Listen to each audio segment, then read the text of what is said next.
want to be clear. I want to be very clear. The United States defense commitment to the Philippines is ironclad. The United States defense agreement to the Philippines is ironclad. Any attack on the Filipino aircraft vessels or armed forces will invoke our mutual defense treaty with the Philippines.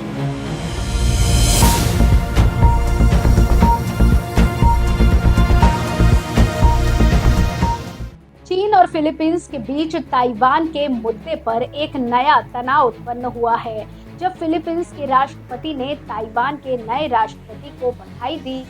चीन ने इसे एक गंभीर राजनीतिक उल्लंघन और अपनी आंतरिक मामलों में हस्तक्षेप बताया और फिलीपींस के राजदूत को बुलाकर चेतावनी। इस वीडियो में हम इस घटना के पीछे के कारणों, प्रमुख पात्रों, प्रभावों और चुनौतियों का विश्लेषण करेंगे।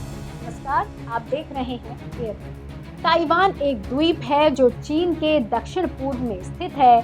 चीन ताइवान को अपना अभिन्न अंग मानता है और उसे एक अलग देश के रूप में मानने वाले किसी भी देश के साथ रिश्ते तोड़ देता है।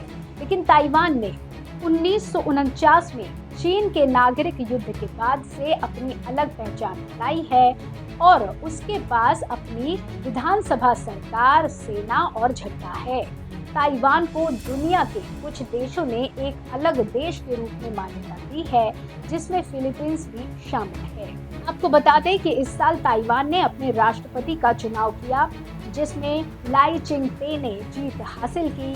लाई चिंग-ते एक ऐसे दल के नेता हैं जो ताइवान की आज़ादी का समर्थन करते हैं और चीन के दावों का विरोध करते हैं। उनकी जीत ने चीन को नाराज कर दिया और चीन ने उसे अपने एक चीन नीति का पालन करने के लिए कहा।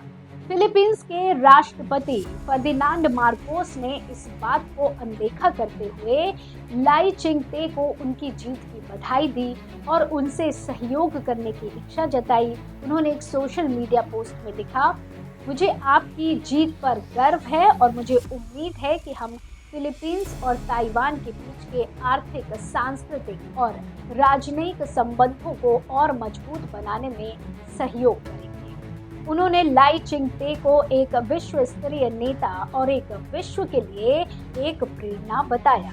इस पोस्ट का चीन ने कड़ा विरोध किया और फिलीपींस के राजदूत को बुलाकर उसे एक नोट दिया, जिसमें उसे अपने राष्ट्रपति के बयान को वापस लेने और चीन के एक चीन नीति का सम्मान करने के लिए कहा गया। चीन ने कहा कि फिलीपींस का ये कदम दोनों देशों के बीच के दोस्ताने रिश्ते को बिगाड़ने का कारण बन सकता है और ताइवान को एक अलग देश के रूप में मानने वाले किसी भी देश के साथ चीन रिश्ते तोड़ देगा।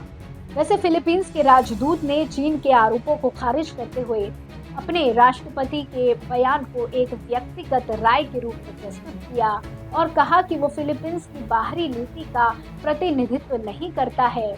उन्होंने कहा कि फिलीपींस चीन के साथ शांतिपूर्ण और सहयोगी रिश्ते बनाए रखना चाहता है और ताइवान के मुद्दे पर चीन की एक चीन नीति का सम्मान करता है। ताइवान के राष्ट्रपति लाई चिंग-ते ने फिलीपींस के राष्ट्रपति के बयान का स्वागत किया और उन्हें एक मित्र और सहयोगी के रूप में धन्यवाद दिया। उन्होंने कहा कि वे फिलीपींस के साथ आर्थिक, सांस्कृतिक और राजनयिक संबंधों को और मजबूत बनाने के लिए प्रतिबद्ध हैं और चीन के दबाव के बावजूद ताइवान की आज़ादी और लोकतंत्र को बचाने के लिए संघर्ष करेंगे। ऐसे में इस घटना ने चीन, फिलीपींस और ताइवान के बीच के रिश्तों में एक नया मोड़ ला दिया है, जो इन देशों के लिए नई चुनौतियां और संभावनाएं पैदा करता है।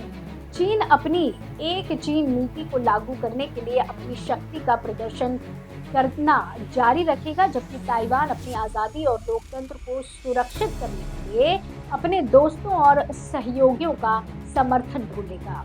फिलीपींस को इन दोनों देशों के बीच एक संतुलन बनाने की चुनौती का सामना करना पड़ेगा और अपने राष्ट्र हितों को सुनिश्चित करने के लिए एक समझौता करना होगा। आज के लिए इतना ही। आप देख रहे थे एयर।